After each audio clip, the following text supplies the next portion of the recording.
5 돌발 퀴즈 월요일에 만나요.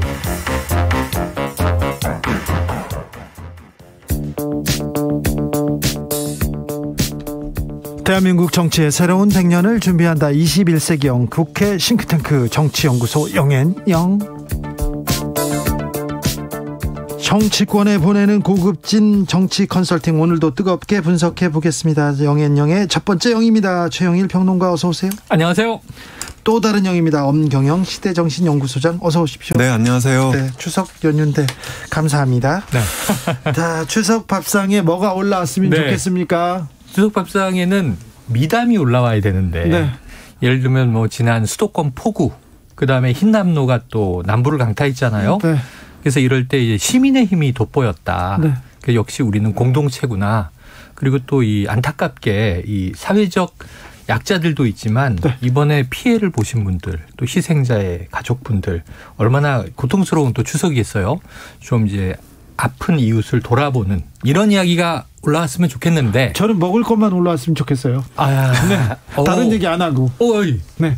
그런데 네. 그런데 또 밥 먹으면서 또 얘기도 해야죠. 얘기해야죠. 세상 돌아가는 얘기. 얘기할 거면 뭐하러 모여요. 네. 왜 귀성을 해요, 힘들게. 네. 같이 밥 먹는 게 얼마나 의미가 있습니까? 네, 그런데 이제 먹는다. 매번 추석마다 네.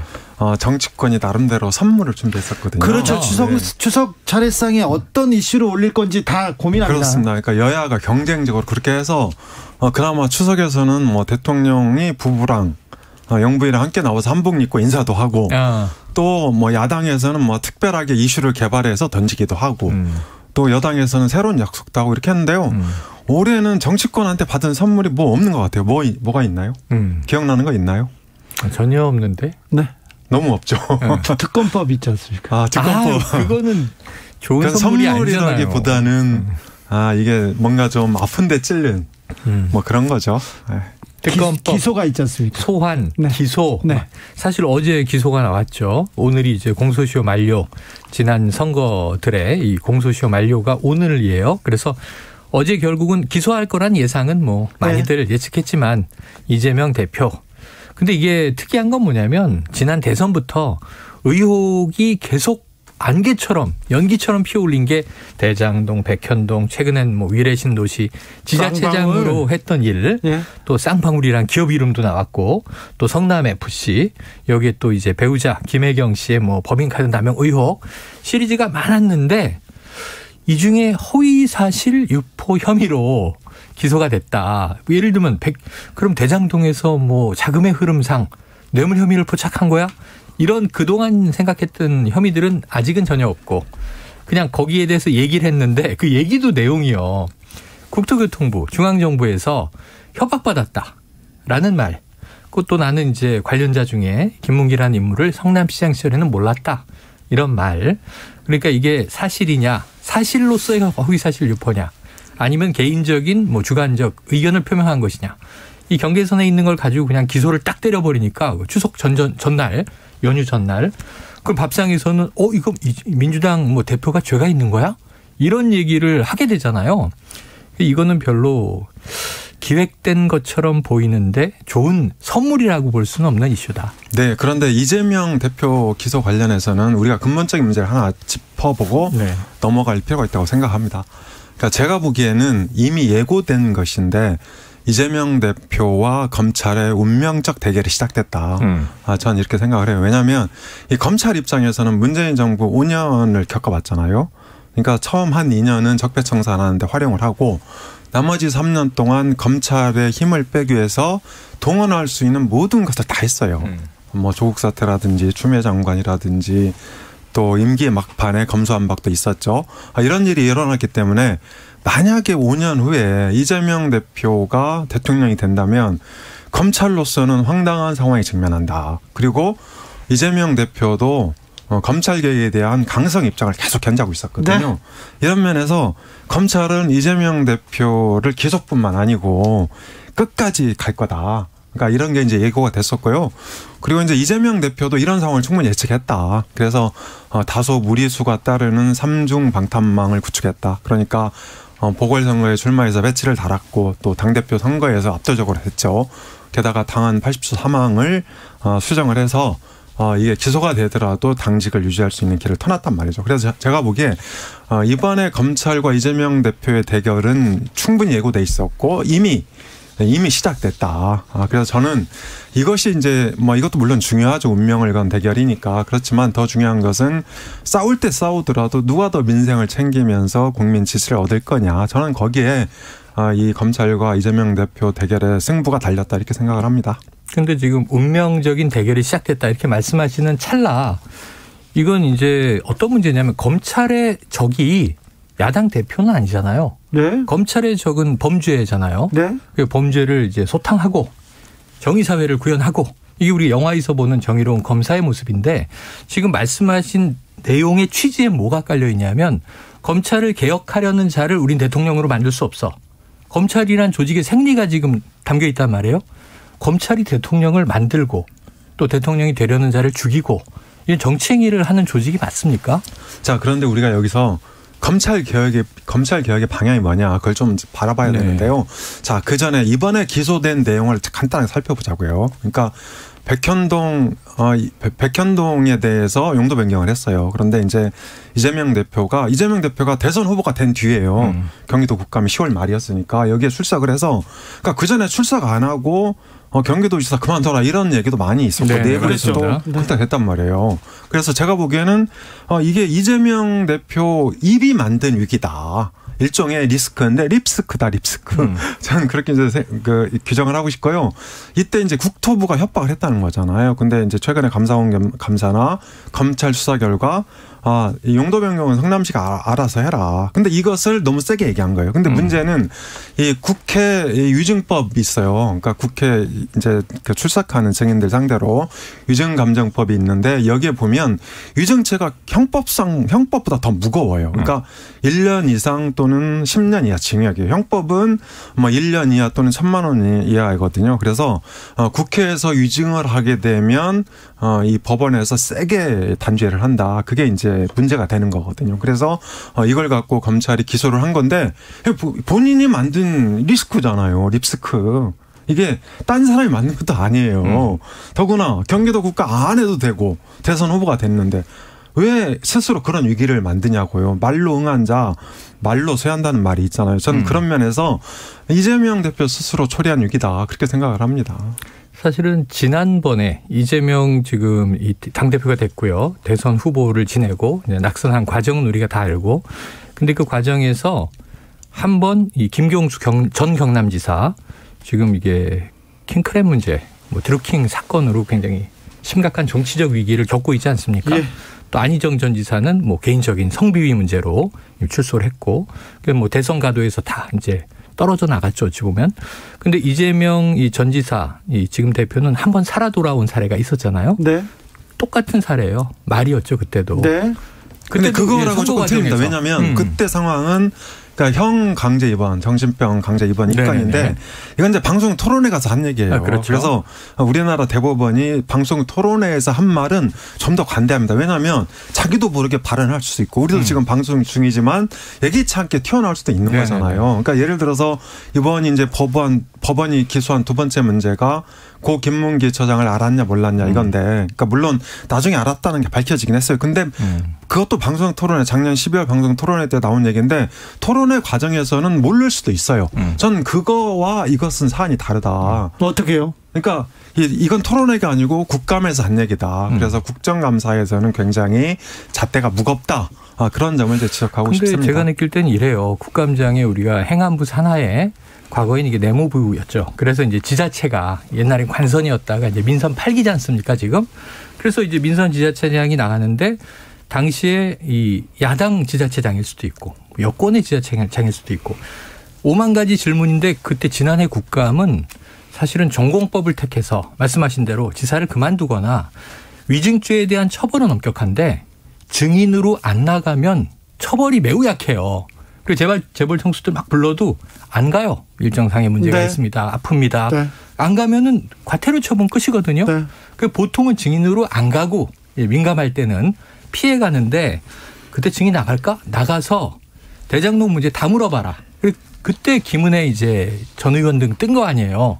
굉장히 날카로운 질문들을 국감장에서 던지면서 근데 굉장히 장시간 동안 이재명 당시 지사가 거기에 대해서 다 이야기하고 본인은 다 소명했다. 그런데 그 과정에 등장한 게 협박이라는 표현인 거예요.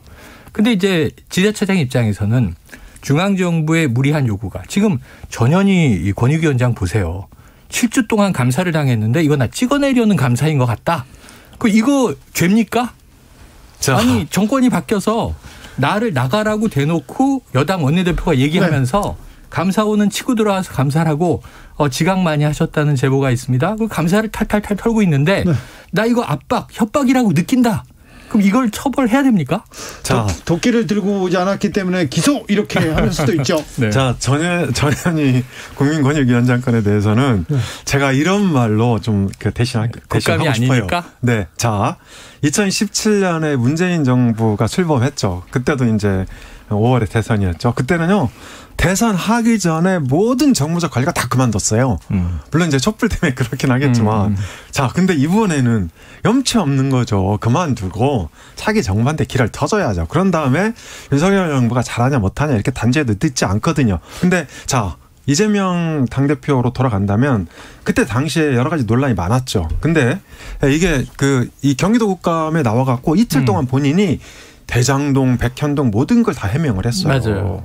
해명을 했는데도 불구하고 언론에서는 해명이 전혀 안 된 걸로 받아들여졌고 그리고 여론조사 지지율은 되레 떨어졌어요. 그러니까 이게 정무적 감각에도 문제가 있는 거죠. 그러니까 리스크 관리도 못한 거고. 전 그런 문제를 지적하면서 이번 건은 자 지난달 16일에 경찰이 26일인가? 아무튼 검찰이 서면 질문서를 발송했다는 거 아닙니까? 네. 그러면 자신 있으면 서면 질문에 응해야죠. 그거 뭉개다가 이제 검찰이 소환하니까 정치보복 프레임이라고 언론에서 이제 방탄의원단이라는 표현까지 썼는데 민주당 전체가 나섰단 말이에요. 예. 이게 무리수가 무리수를 부르는 거다 이렇게 봅니다. 저는. 제 기억은 이래요. 지금 서면 질문서를 말씀하신 대로 지난달 후반에 발송했다. 근데 이게 한 열흘, 일주일 지나서 열흘쯤 됐는데 서면 답변 안 해? 소환해. 소환 통보. 그래서 의원님 전쟁입니다. 이 문자가 나온 거잖아요. 근데 9월 9일 만료인데 9월 6일 날 소환 통보를 한 거죠. 9월 8일 날 기소를 했고 불출석하고 우리는 서면으로 답변 드렸고요. 이제 출석할 사유가 사라졌으니까 소멸됐으니 이걸로 가름한다. 근데 얘를 역으로 김건희 여사 서면 답변 몇 달 끈지 아세요? 지금 소명이 됐는지 안 됐는지도 모르겠다. 네. 답변이 들어갔는지. 네. 5개월 동안 준비하고 있다. 답변 마련하고 있다. 근데 그게 거기에 대해서 이 형평성은 어떻게 생각하세요? 자, 그러니까 김건희 여사로 돌아가 보죠. 그러니까 김건희 여사한테 제기되는 여러 가지 문제가 있죠. 물론 이제 민주당이 특검법, 김건희 특검법도 그래서 나오게 됐죠. 당론을 발의를 했는데 그 중에 대표적으로 문제가 되는 게 도이치모터스 주가 조작권이에요. 그러니까 그게 2009년부터 2011년, 12년까지 있었다는 거죠. 그리고 이제 두 번째로 문제가 많이 되고 있는 게 운세를 갖고 박사학위 논문 쓴 거. 그게 이제 2007년이죠. 네. 7년인데 자, 저는 김건희 여사에 대해서 여러 가지 문제가 발생하는 거에 대해서 저도 검증이 돼야 된다고 봅니다. 다만 우리가 어디까지 검증할 거냐. 저는 그래서 김건희 여사하고 윤석열 대통령 결혼한 게 2012년입니다. 그래서 저는 그 결혼한 시기를 좀 이렇게 나눠서 결혼 이후는 집중적으로 검증하고 결혼 전은 좀 이렇게 비교적 폭넓게 검증하자. 저는 그렇게 하는 게 합리적이라고 생각을 해요. 그러니까 결혼하기 전부터 모든 걸 다 어떻게 다 검증을 합니까? 저도 이제 논문 써보고 이랬는데 당시 또 논문 되게 이게 관대했어요. 표절에 대해서. 그런 것까지 우리가 지금 대통령 영부인 자격으로 검증하는 것은. 근데 저는 좀 충격적으로 놀라는 게 언제부터 논문에 관대했어요? 논문에 관대 안 했어요. 예전에 이제 변희재 대표가 손석희 사장에 대해서 미국에 유학 갔던 거 신정한 사태가 언제예요? 그때 논문에 관대했어요? 미국 대학에 학위가 맞느냐? 확인하고 난리가 났었죠. 그러니까 노무현 정권 때 하고 왜 지금은 그 당시에 관대했었다 그러고 또 그 이전 시기에도 혹독했던 때가 있고요.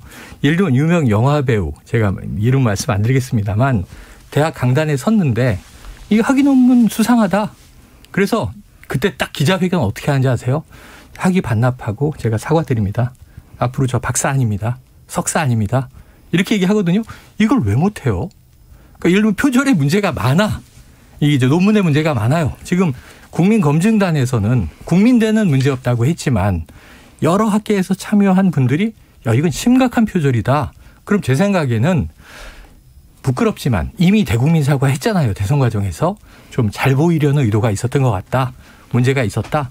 그럼 제 생각에는 아니 꼭 영부인이 박사여야 할 이유는 없지 않습니까? 근데 예를 들면 지금 문제가 공소시효 다 지났고 2007년 문제다인데 그걸 가지고 그 학위를 가지고 평생 강단에 서기도 하고 학계에서 발표도 하기도 하고 여러 가지 행위들을 하는 거죠. 그래서 2014년 만약에 강단에 쓴 이 시간 강사나 뭐 경임 교수 이것까지는 공소시효가 지났는데 2016년에도 강의를 했어요. 말씀하신 대로 결혼 이후에도 대학에서 강의도 하고 사업도 하고 학계에서 박사로 인정받고 이런 행위 과정은 연속되고 있는 거잖아요. 그럼 그 이전에 이 박사 학위를 어떻게 받았는가가 심각한 문제가 있다 그러면 본인이 이건 한번 결단해 주면 해결될 수 있는 문제인데 이 학위를 갖고 있고 싶을 수 있죠, 개인이. 네, 그래서 이제 이재명 대표가 쌍특검 제안을 했잖아요. 네. 쌍특검 제안을 했는데 이를테면 김건희 특검법하고 이제 이재명 특검법을 같이 하자는 거 아니에요. 쌍특검 하자. 네, 근데 저는 일단 이게 형평성에 관한 문제다. 그러니까 예를 들어서 김건희 여사의 이 논문 뭐 이런 것들이 과연 현행법을 위반하고 있는지 또 소멸시효는 어떻게 됐는지 그리고 만약에 그게 위반했다면 어떤 그 벌칙이 필요한지 이런 거하고 이재명 대표가 좀 다르다. 네네네. 근데 이재명 대표 같은 경우에는 작년 11월, 12월에도 쌍특검을 주장을 했었어요. 맞아요. 본인이 맞아요. 대장동 특검법을 받겠다 이렇게 얘기를 하면서 대신에 윤석열 후보, 당시 윤석열 후보한테 고발사주 특검법을 받아라. 이렇게 이제 특검법을 본인이 마치 수용가처럼 해서 역전을 했단 말이에요. 결국 대장동 특검법 뭐 진행이 됐나요?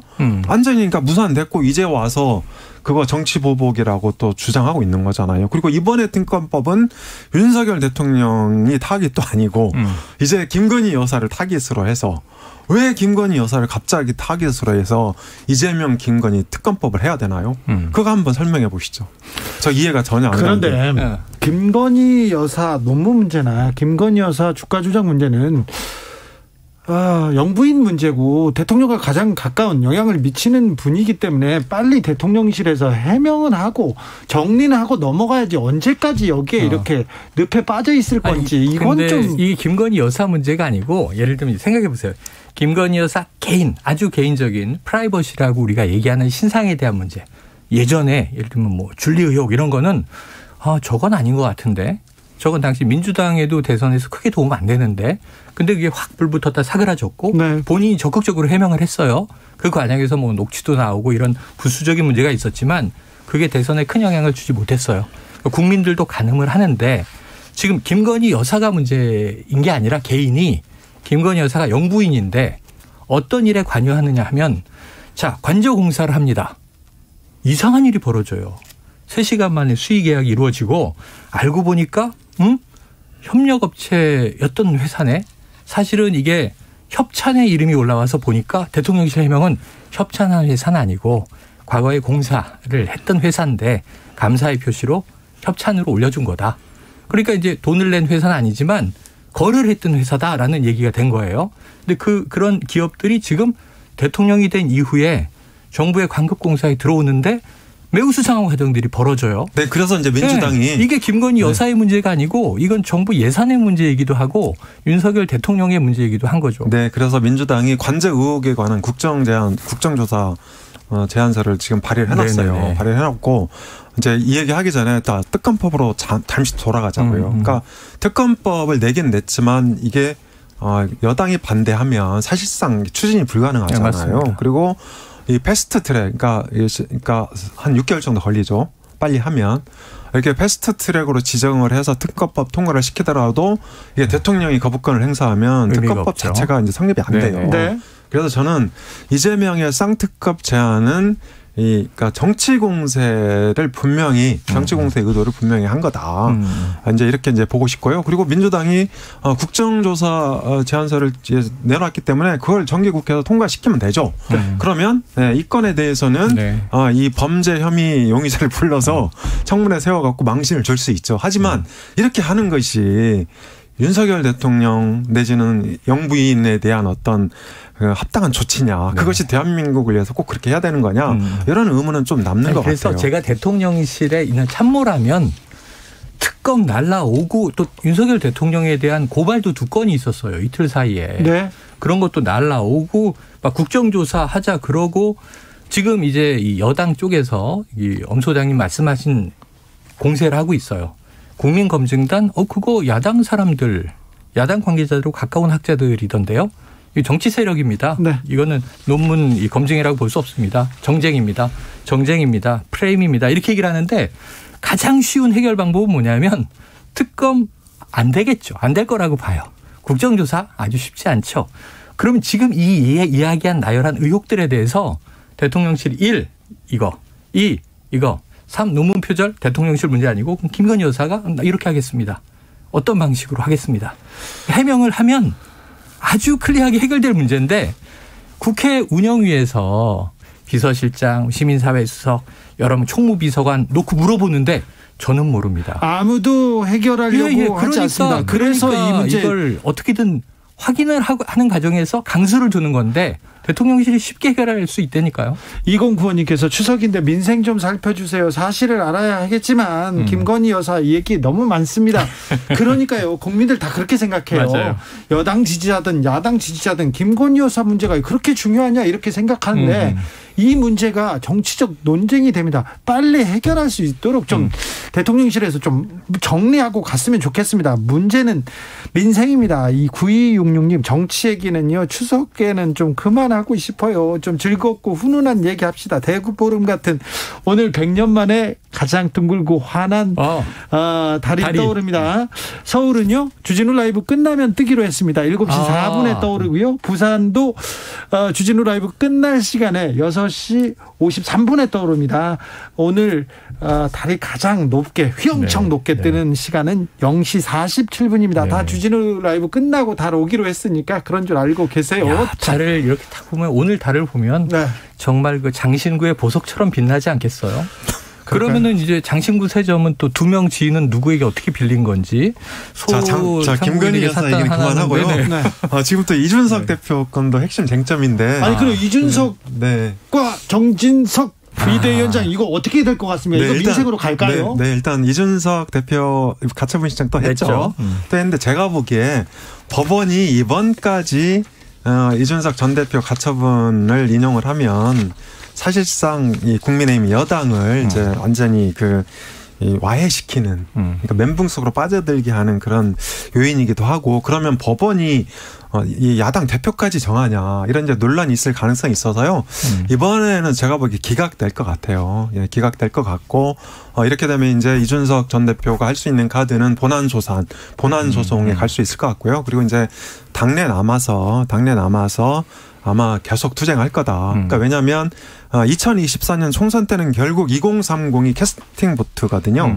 그래서 만약에 국민의힘이 2030의 일부의 지지를 확보하지 못하면 최소한 50% 정도 이 총선에 질 수밖에 없어요. 저는 그런 면에서 이준석 대표가 2030 지지를 기반으로 한 당내 투쟁에 주력해야 할 거다 이렇게 보고 있고요. 그리고 정진석 이번에 새 비대위원장은 원래 이제 정진석 국회 부의장이 윤상현 의원과 함께 이제 윤심을 입은 차기 당대표 후보로 거론이 됐었거든요. 그렇죠. 윤핵관의 윤핵관 그렇죠. 윤핵관의 자장이죠. 네, 근데 어쨌든 그러니까 적당한 이제 비대위원장이 없다 보니까 불가피하게 이게 국회 부의장도 사실 겸직하면 안 되죠. 그렇죠. 네, 금지 규정도 있고 이러긴 한데 이래서 맡게 됐는데 결국은 이제 그 원내대표를 새로 뽑아서 이 친정 체제를 재구축하는 그런 과정으로 보면 되겠다 이렇게 생각이 듭니다. 그러니까 법원이 왜 여당의 대표를 뽑느냐 이렇게 얘기하셨는데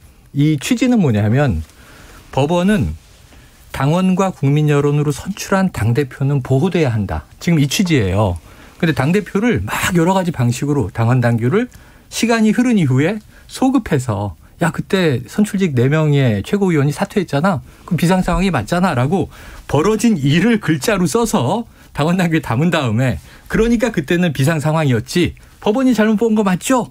이거 국민들이 보면서 웃고 있잖아요. 저렇게 해도 되는 거야? 네. 그럼 우리도 저렇게 해도 되겠네? 이건 전 교육적으로 상당한 문제가 있어요. 다 학급 회의를 하는데도 규정을 따라가는데 사후적으로 저렇게 뒤집어서 그래 새로 문구 넣어서 자, 이 과거에 그럼 몇 주 전으로 돌아가서 자, 이거에 근거해서 그렇게 했던 거야. 근데 그 나중에 쓴 거잖아. 이게 되게 웃기는 일을 벌이고 있는 거죠. 그래놓고 법원이 정치 내에 개입하면 안 된다. 저도 그렇게 생각하는 게 법이 개입하지 못하는 부분들을 해결하는 게 정치인데 네. 정치가 자꾸 법의 판단을 구하는 게 좋지 않아요. 근데 이준석 대표 입장은 뭐냐면 나는 선출된 당 권력인데 이렇게 밀려나도 되는 겁니까? 법원에서 절차를 따져보니까 이상하네. 한 번 해서 안 된다 그랬는데 또 그걸 해. 그러면 이번에는 그래 귀찮다. 봐줄 거라고 생각을 한다. 저는 첫 번째가 문제가 있어서 법원이 네. 가처분을 인용했다면 두 번째, 세 번째도 인용되는 게 옳다라고 보고요. 그러게요. 당이 여기서는 좀 쉽지 않을 겁니다. 자, 정치는 바뀌지 않습니다. 어떻게 사람이 변합니까? 정치권 바뀌지 않아요.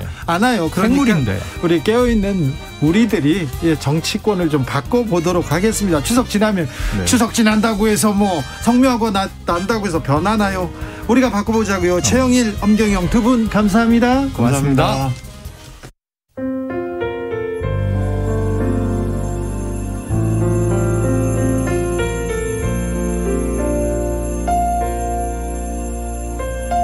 KBS 라디오 연중기획 희망충전 대한민국 490